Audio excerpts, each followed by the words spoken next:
नमस्कार विद्यार्थी मित्रों, अभी हम देखेंगे जंगलों का पर्यावरणीय महत्व। ये महत्व देखा हमने कि उसकी जो चीज़ें हैं उनमें से जो जंगल पेड़ से मिलती है, उनमें से जो औषधीय वनस्पति मिलती है वो बहुत सारे जो बीमारियां हैं उनको दूर करती हैं।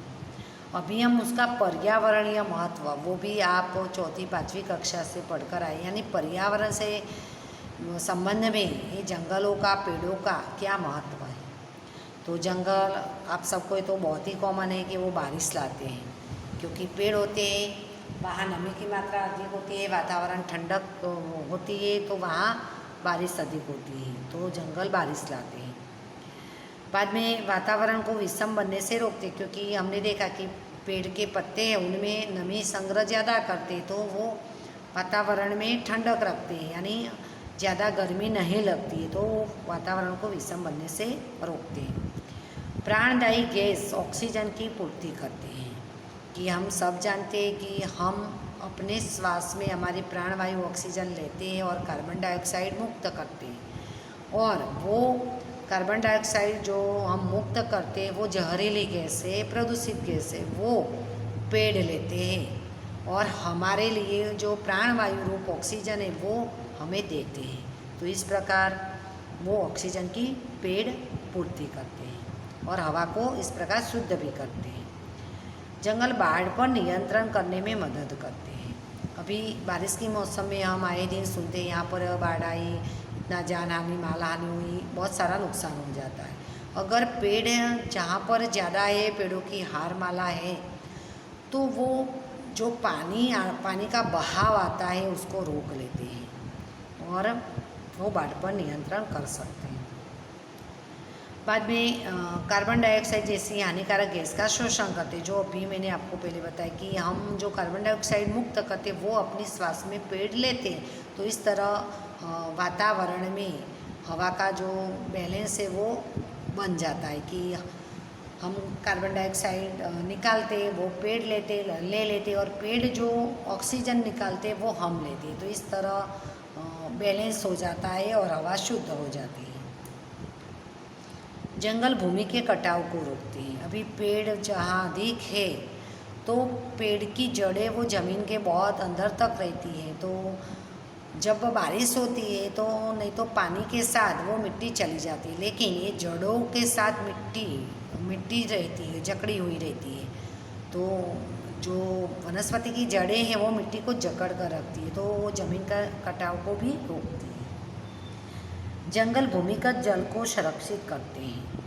अभी जो पानी होता है वो वनस्पति के द्वारा ज़मीन के अंदर उसका शोषण होता है, कि पृथ्वी की सतह पर जो पानी है नदी तालाब झरनों में, तो वो पानी का शोषण है वो भूगर्भ में होता है, और वो पेड़ होते तो पेड़ों के द्वारा, पेड़ों की जो जड़ें हैं वो उसके द्वारा उसका अवशोषण जमीन में होता है, तो इस तरह भूमिगत जल को भी वो सुरक्षित रखते हैं। जंगल मरुस्थल को आगे बढ़ने से रोकते, कि मरुस्थल में हम सबको पता है मिट्टी मतलब रेती ही रेती होती है, वो रेती आए दिन जो प्राकृतिक कारणों से जैसे पवन वगैरह से वो आगे ही बढ़ती है, और जो उपजाऊ मैदान है उनको भी रेगिस्तान में बदलती रहती है। लेकिन अगर वहाँ पर पेड़ों की हारमाला होती है तो वो पवन को रोकती है और वो रेती को भी आगे बढ़ने से रोकती, तो इस तरह वो रेगिस्तान को, मरुस्थल को भी आगे बढ़ने से पेड़ रोकते हैं, जंगल रोकते हैं।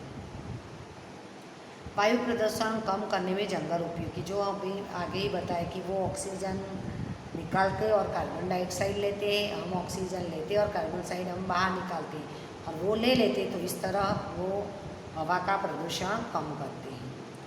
जंगल प्राकृतिक सौंदर्य में वृद्धि करते, अभी वो शोभा भी बढ़ाते पर्यावरण की, कि कई बार हम हमारे घर के आंगन में भी पेड़ वगैरह पौधे लगते हैं कि जिससे शोभा बढ़ती है, प्राकृतिक सौंदर्य में वृद्धि होती है। जंगल हवा को शुद्ध करते, जो आगे बता दिया किस तरह वो शुद्ध करते हैं। वन्य जीव सृष्टि को प्राकृतिक आश्रय स्थान देते हैं। अभी जंगल है तो जंगल में रहने वाले जो जानवर है, बाघ शेर तेंदुआ वगैरह वो रहते हैं। अगर जंगल नष्ट नहीं रहेंगे, उनका आश्रय स्थान नहीं रहेगा तो वन्य जीव भी नष्ट हो जाएंगे, तो जंगल वन्य जीवों का आश्रय स्थान है।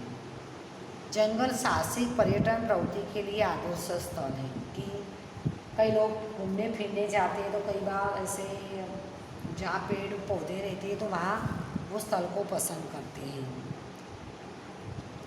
बाद में राष्ट्रीय उद्यानों और अभ्यारण्यों तथा जैव विविधता के संदर्भ में कुछ जंगलों को आरक्षित घोषित किया गया है कि वहाँ राष्ट्रीय उद्यान होते या अभ्यारण्य होते कि किसी भी पशु पक्षियों के लिए उनकी जाति सुरक्षित हो, उनका संवर्धन संरक्षण हो, उसके लिए राष्ट्रीय उद्यान अभ्यारण्य बनाए जाते। तो कई जंगलों को उसके लिए घोषित भी किए गए। तो ये देखा हमने जंगलों का पर्यावरणीय महत्व। तो आपको सवाल जिस प्रकार पूछा जाए तो उसी प्रकार उसी में आंसर आपको लिखना होगा। अभी हम देखेंगे जंगल संरक्षण। हमने देखा कि जंगल हमारे जीवन का महत्व का अंग है और हमारे जीवन में बहुत ही उपयोगी है। पर्यावरण की दृष्टि से भी वो बहुत ही उपयोगी है। तो उसकी जो सुरक्षा है, उसका जो संरक्षण है वो होना चाहिए। तो उसके लिए वनस्पति जीवन, प्राणी जीवन तथा मानव जीवन के अंतर संबंधों के पारिस्थितिक तंत्र का सृजन होता है।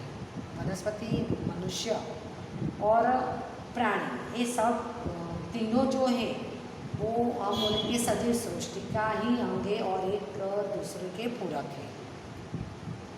परंतु मानव की पर्यावरण विरोधी प्रवृत्तियाँ, कि हम मनुष्य जो है वो पर्यावरण विरोधी प्रवृत्ति कि हम अपने स्वार्थ के लिए, अपने विकास के लिए ये पर्यावरण का जो प्राकृतिक संतुलन है उसको हम बिगाड़ रहे हैं। कि हमें अपनी सुविधाओं के लिए, अपनी ज़रूरियातों के लिए हमें जगह चाहिए, तो इसके लिए हम जंगलों को काट रहे हैं। मानसिक तथा स्वार्थ वृत्ति के कारण पारिस्थितिक तंत्र में व्यवधान पड़ा है। अभी हमारी जो मानसिकता, हमारी स्वार्थ होती है, उसके कारण हम पेड़ों को काटते हैं। बाद में हम अपने विकास के लिए बड़े बड़े उद्योगों, जो उद्योग की स्थापना करते हैं, तो उसके कारण उनमें से निकलने वाला जो गंदा पानी वो पानी को प्रदूषित करता है। कारखानों वगैरह में जो बड़े बड़े मशीन की आवाज़ है वो आवाज़ का प्रदूषण करते हैं। तो इसी तरह हम पर्यावरण में बाधा डालते हैं और पारिस्थितिक तंत्र में जो मुश्किलें है वो पैदा करते हैं। तो जंगलों के विनाश के लिए मानव की जमीन पाने की भूख सर्वाधिक जिम्मेदार, कि मनुष्य को जमीन चाहिए। कि हम देखते हैं कि जनसंख्या बढ़ती है पर ज़मीन बढ़ती नहीं है। अभी लोगों को रहने के लिए घर चाहिए, अपने धंधा व्यवसाय के लिए कारखाना, दुकान, उद्योग, ऐसा कोई एक कम चाहिए, तो उसके लिए ज़मीन की ज़रूरत पड़ती है। इसीलिए ज़मीन नहीं है तो जंगलों को काट कर, पेड़ों को काट कर वो ज़मीन को मनुष्य उपयोग में लेता है। तो उसके कारण जंगल नष्ट हो रहे हैं। इसके अलावा जनसंख्या वृद्धि, कि लोग बढ़ते हैं तो उसके लिए रहने के लिए घर चाहिए, धंधा व्यवसाय के लिए अभी जस्ट जो बताया वो जगह चाहिए।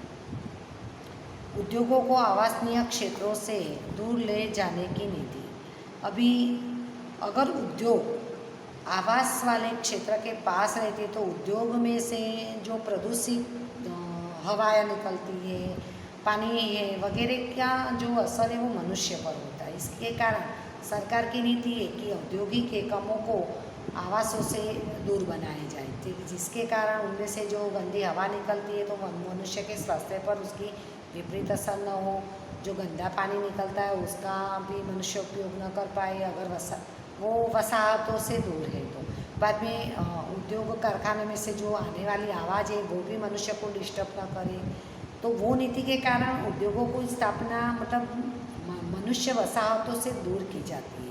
तो मनुष्य वसाहतों से दूर होती है तो दूर जंगल होते हैं, तो जंगलों को काटकर उद्योगों की स्थापना होती है। बाद में शहरीकरण। अभी गाँवों में से लोग जो है गाँव में खेती करते हैं, तो खेती में हम देखते हैं कि ज़्यादा बेकारी का सामना करना पड़ता है लोगों को।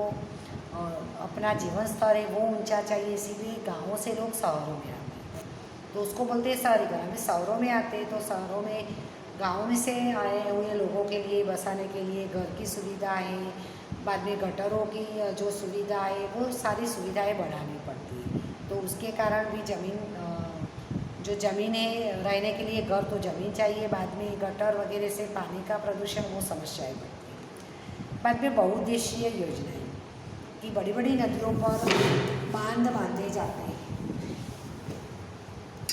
तो जिसके कारण जो नदियों का पानी है वो बारिश के मौसम में बह जाता है। वो पानी को मतलब गर्मी के मौसम में भी उपयोग में ले सके पीने के लिए और सिंचाई के लिए, इसीलिए बहुउद्देशीय योजनाएं बनाई जाती हैं। तो उसके लिए भी बहुत सारी जगह की ज़रूरत पड़ती है। वहाँ पर नदी के आसपास में जो पेड़ पौधे रहते हैं उसको काटने पड़ते हैं, तो वो भी जिम्मेदार है। बाद में सड़क निर्माण हम देखते हैं कि हम जो जाते वो सड़क होती है, मतलब ये तो शहर के अंदर की बात है, पर हाईवे पर जाते तो बड़े बड़े जो रहते सड़क, तो उसके लिए भी वो बनाने के लिए भी जो जगह के लिए बहुत सारे पेड़ आते हैं रास्ते में, तो वो भी काट लिए जाते हैं। बाद में निर्माण कार्य कि हमने देखा कि आवासों के लिए जैसे जनसंख्या बढ़ती है, लोगों के घर के लिए जो आवासों का निर्माण होता है, तो उसके लिए भी ये पेड़ पौधे काटने पड़ते हैं। बाद में इमारती तथा ईंधन की लकड़ी पाने के लिए, अभी जितना फर्नीचर बांधकाम बढ़ता है उतना लकड़ी की भी ज़रूरत बढ़ती है, तो उसके लिए इमारती लकड़ी जैसे साग सालन बांस वगैरह को काटना पड़ता है। और ईंधन की लकड़ी की जैसे गाँवों में चूल्हा जलाते तो चूल्हे में जलाने के लिए ईंधन की लकड़ी को काटते, और लकड़ी को जलाकर कोयला भी बनाया जाता है, तो उसके लिए भी ये पेड़ों को काटना पड़ता है। बाद में खेती के लिए भी जो खेत रहते हैं उसमें भी किसान को मतलब खेती करनी होती, तो जो पेड़ होते हैं तो वो काट देते हैं। बाद में पेड़ों की कमी का कारण है दावानल, कि जंगलों में कोई कारणसर आग लग जाती है, कि कभी कोई घूमने फिरने गया हो और सुलगती हुई बीड़ी सिगारेट वहाँ छोड़ देता है, तो उसके कारण भी कई बार शॉर्ट सर्किट के कारण या कई आकस्मिक कारणों से जंगलों में आग लगती है, तो उसके बहुत बड़े ना बड़े जंगल हैं वो जल जाते हैं। जैसे लास्ट ईयर ही हमने न्यूज़ वगैरह में वो अफ्रीका के जंगल है, बाद में आल्प्स के जो जंगल है वहाँ मतलब बड़ी आग लगी थी और पूरे बड़े बड़े जंगल नष्ट हो गए थे, और उनमें रहने वाले जो जंगली जानवर हैं वो भी नष्ट हो गए थे। तो ये सब कारणों से जंगलों का नाश हो रहा है।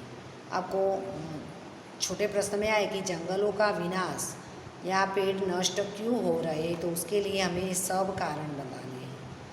कि पहला तो मनुष्य की ज़मीन पाने की भूख, बाद में जनसंख्या वृद्धि, उद्योगों की आवश्यक क्षेत्रों से दूर ले जाने की नीति, शहरीकरण, बहुउद्देशीय योजनाएं, सड़क निर्माण कार्य, इमारत तथा ईंधन की लकड़ी की मांग, खेती और दावानल, ये सभी कारणों से जंगल जो है वो नष्ट हो रहे। ये सभी कारणों से हम पेड़ों को काट रहे हैं और उसके कारण वनों का विनाश हो रहा है। और जंगलों के विनाश के कारण पर्यावरण का संतुलन है वो बिगड़ता है। अभी पेड़ नहीं रहे तो पर्यावरण का संतुलन बिगड़ा है, कि पेड़ है तो वो हवा को शुद्ध करते हैं, बारिश लाते हैं, रेगिस्तान को आगे बढ़ने से रोकते हैं, ज़मीन के कटाव को रोकते हैं, तो वो नहीं रहेंगे तो ये सब होगा और पर्यावरण का जो संतुलन है वो पूरा बिगड़ जाता है।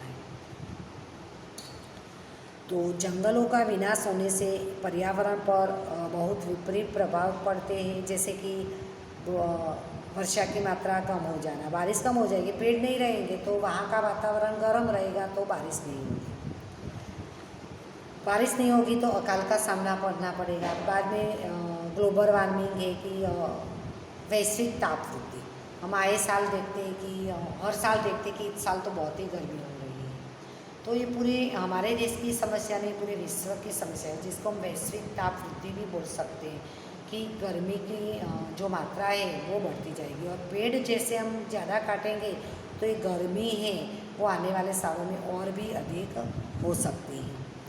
बाद में ग्रीन हाउस प्रभाव, ग्रीन हाउस प्रभाव उससे कहते हैं कि जो सूर्य की किरणें हैं वो पृथ्वी की सतह से टकराकर वापस जाती है, तो बाद में वो गर्मी डायरेक्ट अगर हमारी स्किन को हमारे शरीर को टच करे तो वो जला सके इतनी होती, लेकिन वो परावर्तित होकर फिर वापस जाती है तो इतना असर हमें नहीं होती, लेकिन ये पेड़ नहीं रहेंगे तो वो प्रभाव भी बढ़ सकता है, जिसको ग्रीन हाउस प्रभाव कहते हैं। बाद में रण वृद्धि यानी मरुस्थल, रेगिस्तान आगे बढ़ना, जो इसका किस तरह आगे बढ़ता है वो मैंने आगे आपको बताया। बाद में वन्य जीवों का निराश्रित होना। पेड़ हमारा हमें रहने के लिए जो घर चाहिए, घर नहीं रहेगा तो सोचो कि हम कहाँ रहते, क्या करते, कल्पना ही नहीं हो सकती। तो उसी तरह वन्य जीवों का भी आश्रय स्थान, उनका जो घर है, निवास स्थान है, वो पेड़ है। वो पेड़ों को ही काट देंगे तो वो वन्य जीव ही सारे नष्ट हो जाएंगे। तो ये देखिए हमने जंगलों के विनाश के कारण होने वाले विपरीत प्रभाव कि कौन से दुष्प्रभाव होते हैं जंगलों के विनाश से। तो बारिश कम हो जाना, अकाल पड़ना, global warming, green house effect, रेगिस्तान आगे बढ़ना, वन्य जीवों का विनाश होना, तो ये सब जो दुष्प्रभाव है वो बढ़ेंगे।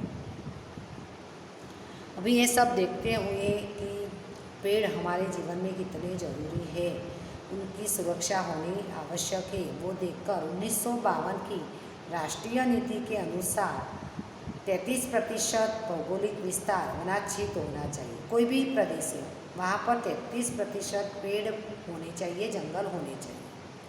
तो भारत में लगभग 23% क्षेत्र जंगल है। देखो हमारे देश में भी 10% कम है, 23% ही पेड़ है। और गुजरात में देखिए जंगल लगभग 10% ही है। तो इस तरह जंगलों का विनाश रोकना जरूरी है। उसके लिए वन संरक्षण तथा वन संवर्धन करना चाहिए। अभी इतना जानिए कि गुजरात में IUCN international union for conservation of nature red data book में पलास, गूगल, नील सिटी, शीशम, इमली, हरे आदि जैसी वनस्पतियों को भयजनक प्रजातियों की कक्षा में रखा गया। यानी आने वाले साल में ये सारे पेड़ है, पलास का है, गूगल का है, नील की सोटी, नील का जो पेड़ रहता है वो है, बाद में शीशम, इमली जो हम खाते हैं, और हरे, ये वनस्पतियाँ भविष्य में शायद नष्ट हो सकती है।